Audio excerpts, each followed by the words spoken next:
Hi friends, मेरा नाम विकास खरे और एक बार फिर से मैं आप सभी का मेरे यूट्यूब चैनल मैथमेटिकल जर्नी पर बहुत बहुत स्वागत करता हूं। दोस्तों, इसके पहले जो हमारे फिजिक्स के जो लेक्चर थे उसमें हमने कूलम का नियम कंप्लीट किया। इंग्लिश हिंदी दोनों में कूलम्स लॉ, थ्योरी, बेसिक जो क्वेश्चन थे हमारे थ्योरी के जो क्वेश्चन थे, इंटेंसिटी ऑफ इलेक्ट्रिक फील्ड की डेफिनेशन और वो होती क्या है इंटेंसिटी ऑफ इलेक्ट्रिक फील्ड, मतलब विद्युत क्षेत्र की तीव्रता क्या होती है, डायपोल मोमेंट क्या है, द्विध्रुव विद्युत द्विध्रुव क्या है, ये हमने कंप्लीट किया है। और एक और इंपॉर्टेंट क्वेश्चन कंप्लीट किया है जो डेरिवेशन है, जो विद्युत द्विध्रुव के कारण विद्युत क्षेत्र की तीव्रता मतलब electric field intensity due to an electric dipole, उसमें अक्षीय स्थिति जो थी एंड साइड ऑन पोजिशन। अभी इस वीडियो में हम विद्युत क्षेत्र के कारण विद्युत क्षेत्र की तीव्रता electric field intensity due to an electric dipole मतलब निरक्षीय स्थिति, या हम बोल सकते हैं ब्रॉड साइड ऑन और ट्रांसवर्स पोजीशन, ये हमको क्वेश्चन डेरिवेशन हमको सॉल्व करना है। दोस्तों देखिए, मैंने यहाँ पर पूरी थ्योरी कंप्लीट कर दी है, बेसिक थ्योरी जो इंपॉर्टेंट होती है कि थ्योरी हमको कितनी लिखनी है और कैसे लिखनी है। तो यहाँ पर मैंने थ्योरी लिख दी है, लेकिन एक बार मैं फिर से इसको पूरा कंप्लीट समझाऊंगा विद डायग्राम। डायग्राम क्या है क्या नहीं है समझ में आना चाहिए। देन उसके बाद आप इसका स्क्रीनशॉट ले लीजिएगा या लिख लीजिएगा और टोटल वीडियो आपका कंप्लीट कीजिएगा। बहुत इंपॉर्टेंट क्वेश्चन है, बहुत ईजी भी है। कोशिश यही कीजिएगा कि 20-25 मिनट का जितना भी ये वीडियो बने उसमें आप इसको पूरा का पूरा याद करने की कोशिश करें कि आपको याद हो जाए बहुत अच्छे से। क्वेश्चन को बहुत अच्छे से दिमाग में बिठा लीजिए। क्वेश्चन को पढ़िए सबसे पहले। तो क्वेश्चन, विद्युत द्विध्रुव के कारण विद्युत क्षेत्र की तीव्रता मतलब इंग्लिश में electric field intensity due to an electric dipole अनुप्रस्थ अथवा निरक्षीय स्थिति में द्विध्रुव के कारण विद्युत क्षेत्र मतलब कि अनुप्रस्थ अथवा निरक्षीय स्थिति में electric field due to a dipole in broadside on और ट्रांसवर्स पोजीशन। क्लियर, ये डायग्राम बना हुआ है। थ्योरी मैंने लिख दी, लेकिन फिर से देखिए बेसिक चीज़ें। तो उसके बाद थ्योरी में आपको पूरी बताता हूँ कंडीशन क्या है। यहाँ पर कंडीशन ये है कि आपके पास एक विद्युत द्विध्रुव है, एक विद्युत द्विध्रुव है जो माइनस क्यू और प्लस क्यू चार्जेस से मिलकर बना है। एक इलेक्ट्रिक डायपोल है जो minus Q plus Q charges से मिलकर बना है, जिनके बीच का जो डिस्टेंस है वो 2a है। अब देखिए, इसके पहले हमने क्या किया था, जो हमारा डायपोल था उससे यहाँ पर आगे साइड आर डिस्टेंस पर एक पॉइंट पी कंसीडर किया था और वहाँ पर हमने इंटेंसिटी ऑफ इलेक्ट्रिक फील्ड निकाली थी, मतलब विद्युत क्षेत्र की तीव्रता निकाली थी। यहाँ पर निरक्षीय स्थिति बोल रहा है, तो जो विद्युत द्विध्रुव है, इलेक्ट्रिक डायपोल है, उसके सेंटर से मतलब यहाँ से ये हमने ओ कंसीडर कर लिया, ओ से आर डिस्टेंस पर। बट ये आर डिस्टेंस कहाँ पर है, broadside on position. R distance जो है वो ब्रॉड साइड ऑन पोजीशन मतलब कि निरक्षीय स्थिति में एक बिंदु पी कंसीडर किया है। इस पर हमें इंटेंसिटी ऑफ इलेक्ट्रिक फील्ड चाहिए, मतलब विद्युत क्षेत्र की तीव्रता चाहिए।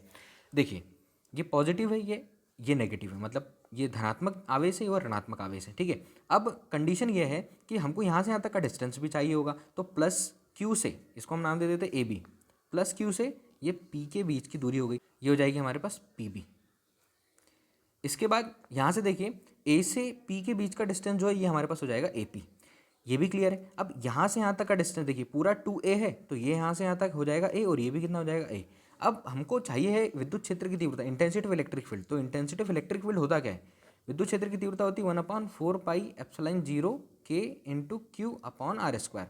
मतलब कि जिस भी पॉइंट से जिस पॉइंट तक हमको विद्युत क्षेत्र की तीव्रता निकालनी है उसके बीच का डिस्टेंस, चाहे वो कितनी ही दूरी पर हो, उसके बीच का डिस्टेंस जरूर हमको चाहिए होगा। तो हमको विद्युत क्षेत्र की तीव्रता निकालने के लिए दूरी की जरूरत पड़ेगी। कहाँ से, हमने पॉइंट बी लिया है, यहाँ से पी के बीच की दूरी। एक और चीज़ हमने पढ़ा है कि दो समान चार्ज एक दूसरे को प्रतिकर्षित करते हैं और दो असमान चार्ज जो है एक दूसरे को आकर्षित करते हैं। मतलब कि like charge repel each other, unlike charge attract each other. मतलब कि दो समान आवेश एक दूसरे को प्रतिकर्षित करते हैं और असमान चार्ज एक दूसरे को आकर्षित करते हैं। तो इस केस से देखिए, ये पॉजिटिव चार्ज है, ये पॉजिटिव चार्ज है, मतलब Q0 है। टेस्ट चार्ज जो होता है ना, टेस्ट चार्ज, परीक्षण आवेश जिसको हम बोलते हैं टेस्ट चार्ज, वो Q0 है। अब देखिए, प्लस ये भी है, ये भी प्लस है, तो जब इस पर विद्युत क्षेत्र की तीव्रता रहेगी तो उसकी दिशा कौन सी रहेगी, दोनों समान है, एक दूसरे को प्रतिकर्षित करेंगे, तो विद्युत क्षेत्र की तीव्रता ये हो जाएगी। तो इसको हम यहाँ पर नाम दे देते हैं E1। क्लियर। अब देखिए, ये नेगेटिव है, ये पॉजिटिव है, ये नेगेटिव है, ये पॉजिटिव है। अब विद्युत क्षेत्र की तीव्रता का डायरेक्शन पता करना है, तो एक नेगेटिव एक पॉजिटिव, एक ऋणात्मक एक धनात्मक चार्ज एक दूसरे को आकर्षित करते हैं, तो इसका डायरेक्शन ये हो जाएगा E2। इसको आप याद रखिएगा, इसका डायरेक्शन, इसका डायरेक्शन। क्या किया हमने, डायग्राम समझ रहे हैं हम, फिर इसकी थ्योरी पर भी आते हैं। बेसिक थ्योरी भी समझेंगे, लिखेंगे भी, सारी चीज़ें करेंगे, बट पहले डायग्राम देखिए। अगर हमको थ्योरी याद करनी है तो हमारे पास ए भी एक विद्युत द्विध्रुव है जिसके बीच की दूरी 2a है, जो minus Q plus Q charges से मिलकर बना है। हमारे पास एक इलेक्ट्रिक डायपोल है जिसके जो ए बी है, उनके बीच का जो डिस्टेंस है वो 2a है। इसके मिड पॉइंट से मध्य बिंदु से लंबार्धक पर, लंबार्धक मतलब कि इसके परपेंडिकुलर बाइसेक्टर पर, परपेंडिकुलर बाइसेक्टर पर आर डिस्टेंस से, आर डिस्टेंस पर एक पी P पॉइंट कंसिडर किया, इस पर हमको intensity of electric field find करना है। तो प्लस क्यू के कारण हमने इस पर इलेक्ट्रिक फील्ड निकाला है और माइनस क्यू के कारण इस पर इलेक्ट्रिक फील्ड निकाला है P पर। ठीक है, अब देखिए, अब यहाँ से हमारे पास E2 आएगा, तो इसके लिए हमको यहाँ पर इसके पैरेलल एक लाइन कंसिडर करेंगे। इसके पैरेलल एक लाइन कंसिडर करिए, तो यहाँ पर देखिए ये तो सीधा चले जाएगा, ये इधर चला गया। अब यहाँ पर हमको इसकी रिजल्टेंट इंटेंसिटी निकालने के लिए कंपोनेंट की जरूरत पड़ती है। हमारे पास दो कंपोनेंट है, एक वर्टिकल कंपोनेंट, एक हॉरिजॉन्टल कंपोनेंट है। बट देखिए, अगर हम वर्टिकल कंपोनेंट लेते हैं, ऊर्ध्वाधर ये लेते हैं, तो वो साइन थीटा होगा। एक का डायरेक्शन ऐसा जाएगा और दूसरे का डायरेक्शन ऐसा होगा। तो इस केस में क्या होगा, ये यहाँ पर प्रूफ नहीं होगा। तो इसका जो परिणामी तीव्रता निकालने के लिए हमको हॉरिजॉन्टल कंपोनेंट लेना पड़ेगा। हॉरिजॉन्टल कंपोनेंट होता है कॉस थीटा। लास्ट तक पहुंच गए अपन डायग्राम से। कॉस थीटा होता है हॉरिजॉन्टल कंपोनेंट, मतलब क्षैतिज घटक, जिसको हम बोल सकते हैं। दो घटक होते हैं, एक ऊर्ध्वाधर घटक और एक क्षैतिज घटक। तो इस कंडीशन हम कॉस थीटा की वैल्यू से इसको सॉल्व करेंगे, उसकी रिजल्टेंट इंटेंसिटी निकालेंगे। आई होप दोस्तों डायग्राम समझ में आया होगा। ये देखिए बेसिक चीज़, इसको पूरा कंप्लीट कर लेते हैं डायग्राम। मैंने यहाँ पर समझा भी दिया रफ में। और ये भी देखिए, हमारे पास ए बी एक विद्युत द्विध्रुव है, ए बी एक विद्युत द्विध्रुव है जो minus Q plus Q charges से मिलकर बना हुआ है, जिसके बीच की दूरी 2a है। एक इलेक्ट्रिक डायपोल है जो minus Q plus Q charges से मिलकर बना है, जिसके बीच का डिस्टेंस 2 है। अब देखिए, इसके मिड पॉइंट O से R डिस्टेंस पर हमने P पॉइंट कंसिडर किया। हमको इस पॉइंट P पर इंटेंसिटी ऑफ इलेक्ट्रिक फील्ड चाहिए, resultant intensity of electric field चाहिए, मतलब परिणामी विद्युत क्षेत्र की तीव्रता चाहिए। क्लियर। अब देखिए, प्लस क्यू के कारण इस बिंदु P पर विद्युत क्षेत्र की तीव्रता, क्योंकि फिर रिपीट कर रहा हूँ, क्योंकि समान चार्ज एक दूसरे को प्रतिकर्षित करते हैं। ठीक है, असमान चार्ज एक दूसरे को आकर्षित करते हैं। तो इससे जो इसकी दिशा बनेगी वो E1 इस डायरेक्शन से सीधी सीधी चली जाएगी। अब माइनस और प्लस की बात करेंगे, क्योंकि परीक्षण आवेश Q0 लेंगे यहाँ पर हम। इस पर बात करेंगे तो इसकी विद्युत क्षेत्र की तीव्रता इधर इस डायरेक्शन में आएगी। ठीक है, अब इसकी रिजल्टेंट और परिणामी तीव्रता निकालने के लिए यहाँ पर हम एक ऊर्ध्वाधर और क्षैतिज घटक लेते हैं। तो ऊर्ध्वाधर घटक E1y E2y एक दूसरे से विपरीत दिशा में, तो दोनों एक दूसरे को परास्त कर देंगे, मतलब उनकी जो वैल्यू हो जाएगी वो टोटल मैग्नीट्यूड 0 हो जाएगा।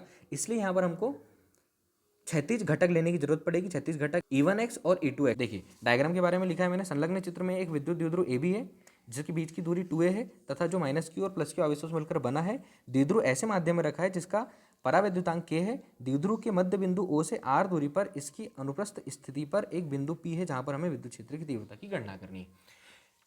ये डायग्राम बनाए, डायग्राम का नाम विद्युत द्विध्रुव के कारण निरक्षीय स्थिति में विद्युत क्षेत्र, electric field due to an electric dipole in broadside on position. English में देखिए, कंसिडर एन इलेक्ट्रिक डायपोल, ये इलेक्ट्रिक डायपोल है A B consisting of charges minus Q plus Q, जो minus Q plus Q charges से बना हुआ है, at a separation 2a, जिनके बीच का डिस्टेंस कितना है 2a, placed in a medium of dielectric constant के, एक पराविद्युतांक माध्यम डाइलेक्ट्रिक कांस्टेंट में रखा हुआ है। We are to find the electric field intensity at a point P। इस पॉइंट P पर हमें इंटेंसिटी ऑफ इलेक्ट्रिक फील्ड चाहिए at distance R from mid point of O of the dipole in its broad side और transverse position. ठीक है, और ये जो हमने ये लिया हुआ ना पॉइंट P, ये इसका परपेंडिकुलर जाएगा ऐसा। तो देखिए दोस्तों, हम पहले प्लस क्यू से इंटेंसिटी ऑफ इलेक्ट्रिक फील्ड निकालेंगे, माइनस क्यू से इंटेंसिटी ऑफ इलेक्ट्रिक फील्ड निकालेंगे, देन उसके बाद उसकी परिणामी तीव्रता निकालेंगे। तो देखते हैं इसके आगे कंडीशन क्या है। यहाँ से देखिए, electric field intensity at the point P due to charge plus Q, मतलब प्लस क्यू चार्ज के कारण बिंदु B पर विद्युत क्षेत्र की तीव्रता। फिर से सुनिए, बहुत अच्छे से लिखना है यहाँ पर, हिंदी में मैंने इंग्लिश में लिख दिया है।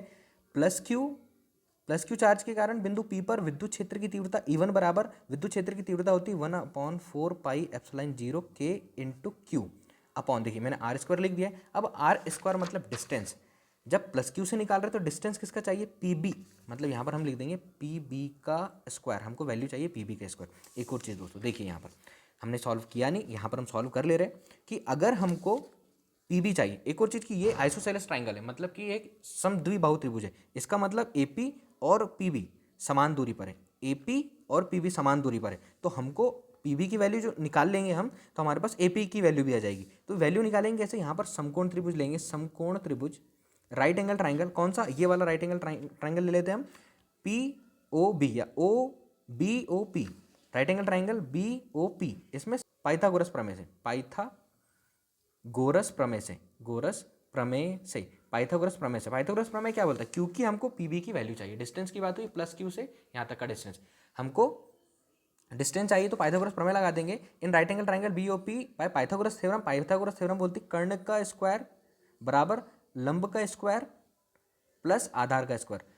इन a right angle triangle square of hypotenuse is equal to square of sum of other two side, क्योंकि ये परपेंडिकुलर बाइसेक्टर है, लंब समद्विभाजक है, तो कर्ण का वर्ग बराबर लंब का वर्ग धन आधार का वर्ग, हाइपोटेनस परपेंडिकुलर और बेस। अब देखिए हाइपोटेनस का काम कौन कर रहा, P B square equal perpendicular का काम कर रहा है यहाँ पर ये वाला पी ओ, ये हो जाएगा पी ओ का स्क्वायर प्लस बेस जो है वो ओ बी, तो ये हो जाएगा ओ बी का स्क्वायर। हमको वैल्यू चाहिए पी बी की स्क्वायर की, तो पी बी का स्क्वायर इक्वल पी बी का स्क्वायर पी ओ, ये पी ओ ये R square plus O B जो दिया हुआ है, ओ बी जो दिया ये दिया ए स्क्वायर, तो हमारे पास पी बी की वैल्यू आ गई।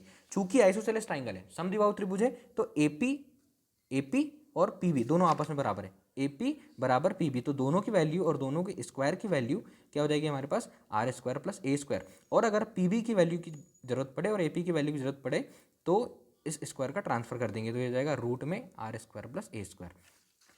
तो देखिए इंटेंसिटी इलेक्ट्रिक फील्ड क्या बनी, E one vector is equals to 1/4 pi epsilon 0 के into Q upon P B की जगह पर हम लिख सकते हैं R square plus A square, पूरे होल स्क्वायर की जगह पर R square plus A square लिखा। अब electric field intensity at the point P due to charge minus Q आवेश के कारण बिंदु बी पी पर विद्युत क्षेत्र की तीव्रता, माइनस क्यू आवेश के कारण बिंदु पी पर विद्युत क्षेत्र की तीव्रता बोल रहा हूँ, आप लिख लीजिएगा।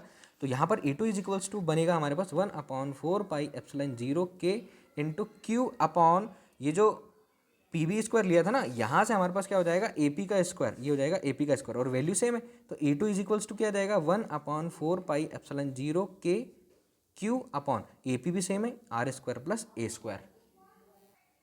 ये हो गया हमारा इक्वेशन नंबर 1, ये हो गया हमारा इक्वेशन नंबर 2। अब बहुत ध्यान से सुनिएगा कि कंडीशन क्या होती है, यहाँ पर डायग्राम से समझना पड़ेगा बहुत अच्छे से क्लियर कि E1 और E2 दोनों परिमाण में समान है, E1 और E2 दोनों परिमाण में समान है। क्यों परिमाण में समान है, मतलब उसका जो मैग्नीट्यूड है सेम है। बोल रहा हूँ उसको लिखिएगा, समझिएगा, समझना है यहाँ पर डायग्राम से। E2 और E1 दोनों का परिमाण मतलब कि मैग्नीट्यूड समान है, ठीक है, लेकिन डायरेक्शन अलग है, एक ऊपर जा रहा है और एक नीचे जा रहा है। तो अब इसका रिजल्टेंट निकालने के लिए, इसका रिजल्टेंट इसीलिए क्योंकि इसका डायरेक्शन अलग अलग है।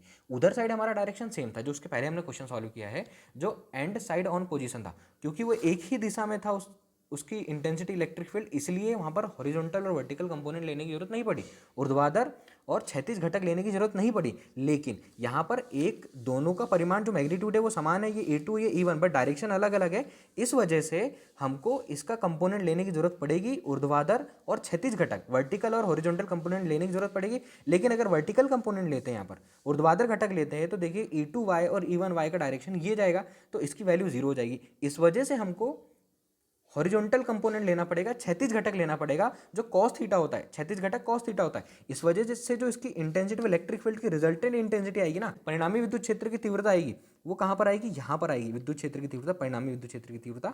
और E1x और E2x क्षैतिज घटक के साथ इनकी विद्युत क्षेत्र की तीव्रता, तो जो परिणामी विद्युत क्षेत्र की तीव्रता आएगी वो आ जाएगी E is equals to E1x plus E2x। यहाँ पर थ्योरी है दोस्तों, थोड़ी सी थ्योरी लिख लीजिए, मैं बोल दे रहा हूँ, हिंदी इंग्लिश दोनों में आप कंप्लीट कीजिए। अभी मैंने वही रिपीट किया, E1 और E2 परिमाण में समान है लेकिन दिशाएं अलग अलग है, अतः इनका परिणामी ज्ञात करने के लिए हमें E1 व E2 को BA के अनुदिश इसके लंबवत दो घटकों में वियोजित करना पड़ता है, या दो घटकों में इसको लाना पड़ता है, जो ऊर्ध्वाधर घटक होते हैं और क्षैतिज घटक होते हैं। तो यहाँ पर हम कौन से घटक लेंगे, यहाँ पर दो घटक लिए हमने क्षैतिज घटक, तो E बराबर E1x प्लस E2x। इंग्लिश में रिपीट कर रहा हूँ, सुनिए, although E1 and E2 are equal in magnitude but they are in different direction to obtain their resultant intensity.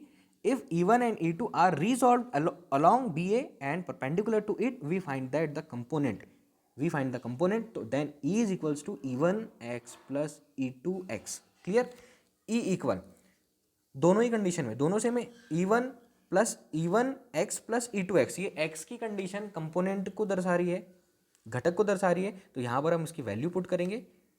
E is equals to E1 cos theta, यहाँ पर लिख दे रहा हूँ, E1x is equals to E1 cos theta और E2x is equals to E2 cos theta.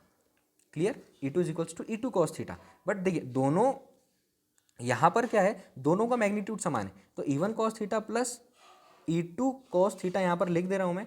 अब चूंकि अब यहाँ पर वैल्यू पुट करेंगे, E इक्वल E1 की वैल्यू देखिए, यहाँ पर हमने निकाली विद्युत क्षेत्र की तीव्रता, E1 प्लस क्यू के कारण थी और E2 माइनस क्यू के कारण थी, किस पर, पॉइंट P पर।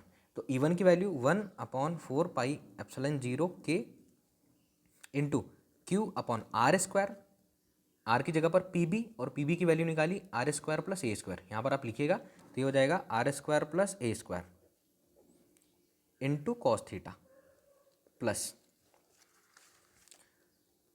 ई two cos theta 1/4 pi epsilon 0 के into Q upon R square, R की जगह पर ए पी, क्यू की माइनस क्यू से पी के बीच का जो डिस्टेंस था, माइनस क्यू चार्ज था, मतलब कि यहाँ पर हमने ए लिया था, ए से पी के बीच का डिस्टेंस, ए से पी के बीच का डिस्टेंस ए पी, और ए पी की value R square plus A square और ये कॉस थीटा। अब यहाँ पर चेक कीजिए कि ये सेम है, ये सेम है, तो हम क्या करेंगे, दोनों में से कॉमन निकाल लेंगे या दोनों को ऐड कर देंगे। दोनों को जब ऐड करेंगे तो कंडीशन देखिए, ई इज इक्वल्स टू ये और ये ऐड हो जाएंगे, तो 2 या 2 को हम क्या करेंगे लास्ट में लिख लेंगे। इन दोनों को सॉल्व करते 1/4 पाई एप्सिलॉन 0 के into Q upon R square plus A square 2 cos theta, पूरे को ऐड किया तब 2 कॉस थीटा आया, या इस 2 को यहाँ पर लिख लेते, इसके आगे सॉल्व करते। देखिए दोस्तों बहुत ईजी है, आराम से बनेगा। ई इक्वल 1/4 पाई एप्सिलॉन 0 के into 2Q upon R square plus A square, और ये हो गया हमारे पास कॉस थीटा। इतना आया आपको समझ में आया होगा। अब हमको वैल्यू चाहिए होगी कॉस थीटा की, कॉस थीटा की वैल्यू चाहिए होगी, ये भी क्लियर कीजिए। थीटा यहाँ पर है, एक थीटा यहाँ पर है, ठीक है, को करस्पॉन्डिंग एंगल संगत कोण, कॉस थीटा बराबर होता है आधार बटे कर्ण, आधार बटे कर्ण, cos theta equal base upon hypotenuse. Base की बात करेंगे यहाँ से, इस थीटा के लिए बेस की बात करेंगे तो बेस आ जाएगा हमारे पास ओ बी, और हाइपोटेनियस कर्ण हो जाएगा हमारे पास पी बी, तो यहाँ पर आ जाएगा P B cos theta, cos theta is equals to O B की वैल्यू है ए अपॉन पी बी की वैल्यू। देखिए मैंने यहाँ पर बताया था कि अगर ज़रूरत पड़े, पी बी स्क्वायर था तो R square plus A square, और खाली पी बी की जरूरत पड़े तो हम स्क्वायर का ट्रांसफर कर देंगे, तो रूट में A square plus R square या R square plus A square, तो यहाँ पर आ जाएगा हमारे पास रूट में R square plus A square. मैं इसको यहाँ पर भी लिख दे रहा हूँ कि इसकी जो वैल्यू निकाली वो R square plus A square निकाली यहाँ से, इस डायरेक्शन से, इस हाइपोटेनस की वैल्यू। अब आगे यहाँ पर वैल्यू पुट करते तो cos theta is equals to आ गया हमारे पास ए अपॉन रूट में R square plus A square, तो ई इक्वल 1/4 पाई एप्सिलॉन 0 के into 2Q upon R square plus A square cos theta. इस कॉस थीटा के प्लेस पर हम क्या लिखेंगे, ए बाय रूट में R square plus A square. बहुत इंपॉर्टेंट चीज़ें है, E is equals to 1/4 pi epsilon 0 के इंटू 2AQ अपॉन, अब देखिए इसको मैं ऐड करके बताता हूँ, R square plus A square पूरे की पावर 1, इसको रूट फॉर्म में, इसको अपन किस फॉर्म में लिखेंगे, घात वाली फॉर्म में, तो R square plus A square पूरे की पावर 1/2, और 1 + 1/2 पावर ऐड हो जाएगी तो एलसीएम 2, 2 + 1 3/2। तो इन दोनों को जब सॉल्व करके एक साथ लिखेंगे तो ये हो जाएगा हमारे पास R square plus A square, R square plus A square पूरे की पावर 3/2। अब देखिए डायपोल मोमेंट द्विध्रुव आघूर्ण, सो विद्युत द्विध्रुव आघूर्ण क्या होता है हमारे पास, P is equals to 2A into Q, तो इस 2A इंटू क्यू पर E इज इक्वल्स टू निकाला हमने 1/4 पाई एप्सिलॉन 0 के into 2AQ upon R square plus A square पूरे की पावर 3/2। तो E इक्वल इस 2A इंटू क्यू की जगह पर हम क्या लिख देंगे, P, तो ये हो गया 1/4 पाई एप्सिलॉन 0 के into P by R square plus A square पूरे की पावर 3/2। इसके बाद ये हमारे पास इंटेंसिटी इलेक्ट्रिक फील्ड आई, बट कंडीशन समझिएगा इसके बाद वाली, यहाँ पर थ्योरी है, समझिए कि इस स्थिति में भी इस डायपोल से इस ये पॉइंट P आर डिस्टेंस पर, और आर की वैल्यू ए की वैल्यू से, इस ए की वैल्यू से बहुत ज़्यादा है। पॉइंट P जो है इस डायपोल से आर डिस्टेंस पर है, और ये इन दोनों के बीच का डिस्टेंस ए है, तो यहाँ पर जो आर की वैल्यू होगी very much greater than A, R की value R is very much greater than A. Clear, बिंदु P की दूरी द्विध्रुव से बहुत अधिक है, जो पॉइंट P है उसका डिस्टेंस डायपोल से बहुत अधिक है, इसलिए R is very much greater than A. इस केस में ए इज इक्वल्स टू हो जाएगा 0। तो देखिए E is equals to 1/4 pi epsilon 0 के into P upon R square plus A square मतलब 0 और पूरे की पावर 3/2। तो ई इक्वल 1/4 पाई एप्सिलॉन 0 के into P upon R square पूरे की पावर 3/2। एक स्टेप और बढ़ेगी यहाँ से, बढ़ाइए, ई इक्वल 1/4 पाई एप्सिलॉन 0 के इंटू P अपॉन इस स्क्वायर से ये कैंसिल, तो ये हो गया हमारे पास r की power 3 r cube. I hope समझ में आया होगा के into P upon R cube, इसकी यूनिट लिख लेते हैं हम न्यूटन प्रति कूलाम।